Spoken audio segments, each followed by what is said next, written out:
आपके बच्चों को देखिए क्या पढ़ाया जाएगा, भारत की खोज किसने की। अबे गधे, भारत तो था उस वक्त जब तो खोज करने का क्या मतलब हुआ, सिर्फ तुम थोड़ी ना हो दुनिया में। कि आधार कार्ड को आपकी सारी सर्विसेज के साथ जोड़ देंगे और फिर उसके बाद वही खेल मचेगा दोबारा से जो जनवरी 2022 में मच रहा था। नमस्कार, स्वागत है आपका आपके अपने YouTube चैनल सर्च हरियाणा और ADR हरियाणवी पर। फिलहाल आप मेरे साथ जिस शख्स को देख रहे हो परिचय के मोहताज नहीं हैं और एक मुहिम चला रखी है व्यवस्था परिवर्तन की और न्यू वर्ल्ड ऑर्डर के खिलाफ।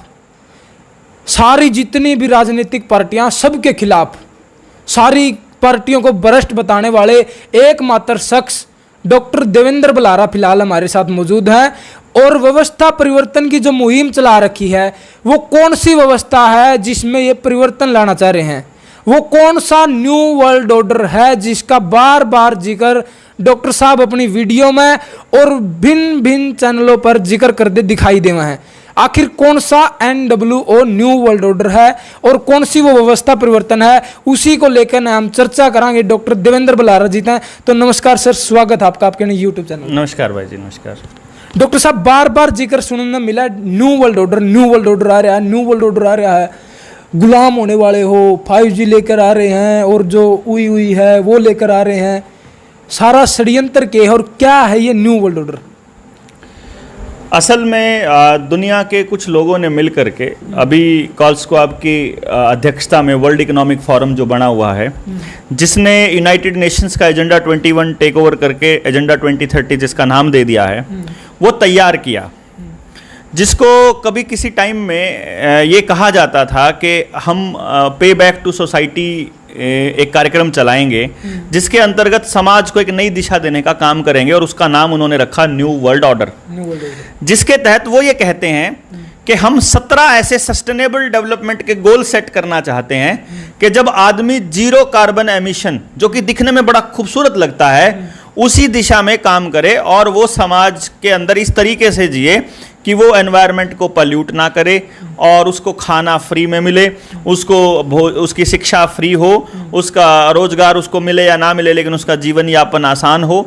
दिखने में इतनी खूबसूरत सी चीज नजर आती है और जिसको सो कॉल्ड पढ़ा लिखा, मतलब जो डिग्रीधारी जो लोग हैं, जो अपने आप को बड़ा वो कहते हैं, उनको ये इतना अच्छा लगता है। वो ये कहते हैं कि ये तो गोल बड़े शानदार तरीके से हैं, लेकिन उनको अमली जामा पहनाने के लिए जिस तरह से खेल रचा गया और रचा जा रहा है, जिसका तजुर्बा वो लोग बड़े बड़े उद्योगपतियों की मदद से साउथ अफ्रीका के अंदर पहले से कर चुके हैं, जिसकी टेस्टिंग वो अलग अलग देशों में, जैसे सीरिया में जो हुआ, जो इराक के ऊपर अमेरिका का अटैक हुआ, सद्दाम हुसैन का असैसिनेशन जिस तरह से उन लोगों ने किया, इस तरीके से ये पूरा का पूरा प्रपंच उन्होंने करके देख लिया छोटे छोटे देशों के ऊपर।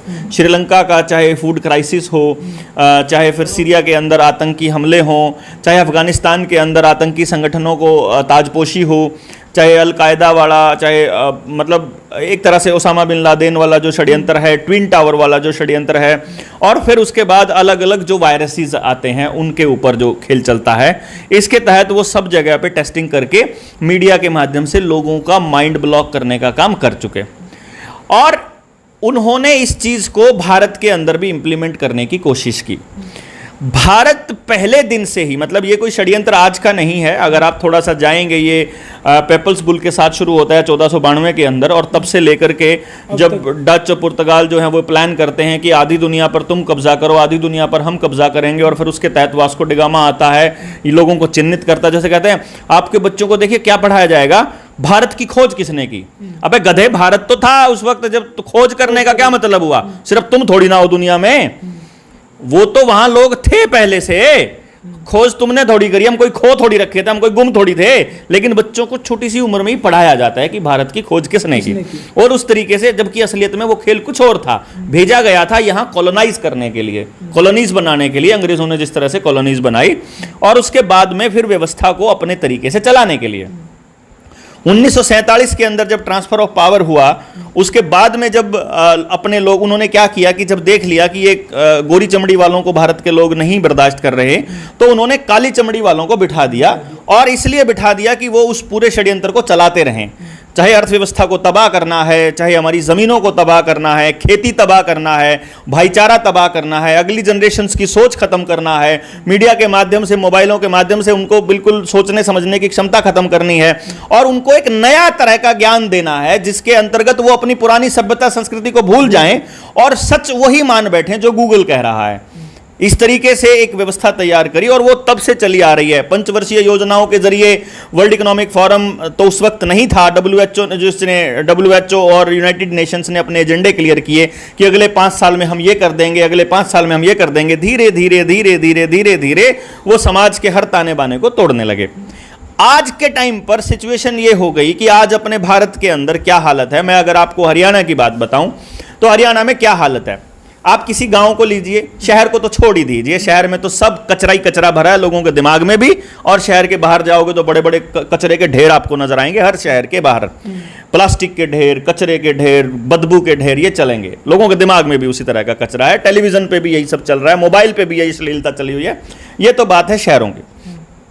गांव के अंदर क्या है, मैं आपको गांव का थोड़ा तजुर्बा बताऊं क्योंकि मैक्सिमम लोग जो हैं वो गांव में रहते हैं। एक चीज और है कि जो आप बात बोल रहे हो ये सारी टेक्निकल बात है और फैक्ट पर आधारित बात है। हाँ। इस तरह गांव के जो ग्रामीण लोग हैं वे किस तरह इस षड्यंत्र तक बचाएं, सीधा सीधा स्पष्ट वो बता दो, क्योंकि आप पहले भी यह बात बोल चुके हो अगर भाई जो डिग्रीधारी लोग हैं उनको तो ये चीज अच्छी लगने लग रही है। तो इस समस्या का समाधान क्या है? सबसे पहले आपको समस्या समझनी पड़ेगी और उसको मैं आपको थोड़ा सा बस 3-4 लाइनों में कोशिश करूंगा समेटने की। 4 तरह के तबके हैं गांव के अंदर।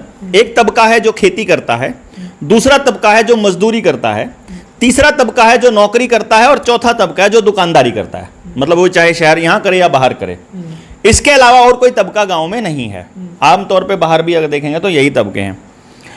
खेती करने वाले तबके की हालत यह है कि अगर आपके गांव में 1000 गांव हैं तो 990 एक गांव के अंदर अगर 1000 घर हैं तो उनमें से 990 घरों की जमीन किसान क्रेडिट कार्ड के नाम पर अभी बैंकों के अंदर नीलाम पड़ी हुई है।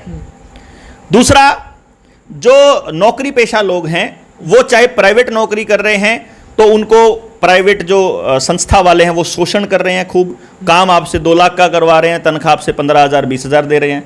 कई बार तो ऐसा होता है 45,000 पे दस्तक करवाते हैं और 15,000 10,000 घर पे रहने के लिए देते हैं। सरकारी डिपार्टमेंट में अगर आप नौकरी करते हो तो आप किसी भी महकमे में नौकरी कर रहे हो, आपके अफसर टोटली निकम्मे बिठाए जाएंगे। आपके डिपार्टमेंट के अंदर जो है कोस्ट कटिंग के नाम पर या पोस्ट वैकेंसी के नाम पर या ट्रांसफर के नाम पर इस तरह के हालात पैदा किए जाएंगे कि पोस्ट ही कट जाएं और लोग ही ना बचें और आप तंत्र आपका पूरा का पूरा ध्वस्त होने लगे। चाहे पुलिस महकमे में देख लीजिए, बैंकों में देख लीजिए, टीचर्स को देख लीजिए, अस्पतालों में देख लीजिए, सब जगह पर सरकारी नौकरी वालों की पोस्ट खत्म हो रही है। दुकानदारों का यह हाल है कि अगर कोई नई दुकान खोलता है, नया बिजनेस शुरू करता है, वो नहीं चलेगा। कारण क्या है, जब कोई चीज उसे 2000 रुपए की पड़ती है तो वो 2000 से कम की उसको नहीं बेच सकता, नहीं तो बर्बाद हो जाएगा। लेकिन क्योंकि बड़े इंडस्ट्रीज जितने भी हैं उनके 2-2 लाख करोड़ रुपया माफ कर दिया जाता है, 10,000 करोड़ एक बार माफ कर दिया, 15,000 करोड़ एक बार माफ कर दिया, तो उससे वो 2000 की चीज को 1800 में भी बेच सकता है क्योंकि वो 200 रुपए का घाटा खा सकता है। और जो गांव का जो पढ़ा लिखा, थोड़ा सा पढ़ा लिखा बच्चा है जो कॉलेज में जाता है, वो देखता है कि मेरे दुकानदार पे जाकर के यही जूता मुझे 2000 का पड़ेगा और अगर मैं इसे ऑनलाइन खरीदता हूं तो ये 1800 पड़ेगा, तो वो आदत डाल लेता है अपने आप को ऑनलाइन डालने की। डाकखाने को खत्म करने के लिए अभी गांव के अंदर कोरियर वाले भी आने लग गए हैं। गांव में पहले कोरियर सर्विस नहीं होती थी, तो पोस्ट ऑफिस भी ऐसे खत्म होगा। ये इस तरह से इन्होंने पूरा पैमाना बनाया कि गांव के किसी जमींदार का बच्चा दुकान नहीं करेगा। अगर कोई नया आइडिया उसने खोल के शुरू कर भी दिया है तो उसके आइडिया को उसकी कीमत और उसकी कमाई से ज्यादा में वो बड़ी इंडस्ट्री खरीद लेगी और उसे लगेगा कि मैंने प्रॉफिट कमा लिया, लेकिन उसके आइडिया को पनपने नहीं दिया जाएगा। इस तरह से दुकानदार खत्म हो जाएगा। अब एक सरकार भी मुहिम लेके आ रही है, जन करियाना स्टोर कुछ इस तरह की, आपने पता उसके अंदर वो बड़े बड़े इंडस्ट्रियलिस्ट के जो स्टोर हैं वो गांव में के लेवल पे खोले उनमें कुछ ही ब्रांड ऐसे हैं जो आप ही सेल कर सका। वो ऊपर से आ रहे हैं और जन किराना स्टोर कुछ इस तरह का नाम उसको दिया गया है। इसके ऊपर मैंने बहुत पुरानी वीडियो बनाई थी जब इसको जिस टाइम पे खुलेआम बोला था खट्टर ने कि हम हर जिले के लेवल पर, फिर ब्लॉक के लेवल पर, फिर गांव के लेवल पर रिलायंस के स्टोर खोलने वाले हैं। क्योंकि इन्होंने क्या करना है, जो आपका गांव का किराना वाला दुकानदार है उसके साथ में टाई अप करना कंपलसरी हो जाएगा आपके साथ में। तो आप अगर उसके साथ टाई अप नहीं करोगे तो वो आपकी दुकान को बंद करने का इंतजाम कर देगा, जैसे गांव में आजकल लाइसेंस के नाम पर पैसे लेने आए हुए हैं रजिस्ट्रेशन कराने के लिए। बिल्कुल हो रहा है दुकानों के हाँ, लाइसेंस के। अभी आने वाले वक्त में गांव के ऊपर रिस्ट्रिक्शंस बढ़ेंगी। अगर आपके घर में 3 गायें हैं या 3 भैंस हैं और घर में 2 आदमी हैं, तो उन 2 आदमी कितना दूध पीते हैं इसका सरकार हिसाब लगाएगी, और जो बाकी का दूध बचेगा उसको वो बेचते हैं ऐसा मान के आपके घर में टैक्स की पर्ची आनी शुरू हो जाएगी। आपके घर नए पानी के मीटर लगेंगे, नए बिजली के मीटर लगेंगे, आपके आधार कार्ड को आपकी सारी सर्विसेज के साथ जोड़ देंगे, और फिर उसके बाद वही खेल मचेगा दोबारा से जो जनवरी 2022 में मच रहा था कि अगर आप वो सर्टिफिकेट नहीं दिखाओगे तो आपको घुसने नहीं देंगे, और अगर आपने ज्यादा बकवास करी बोला तो आपके आधार कार्ड के साथ आपकी पूरी फैमिली की आईडी और सब कुछ जुड़ा हुआ है, आपकी सारी सेवाओं पे कांटा मार दिया जाए।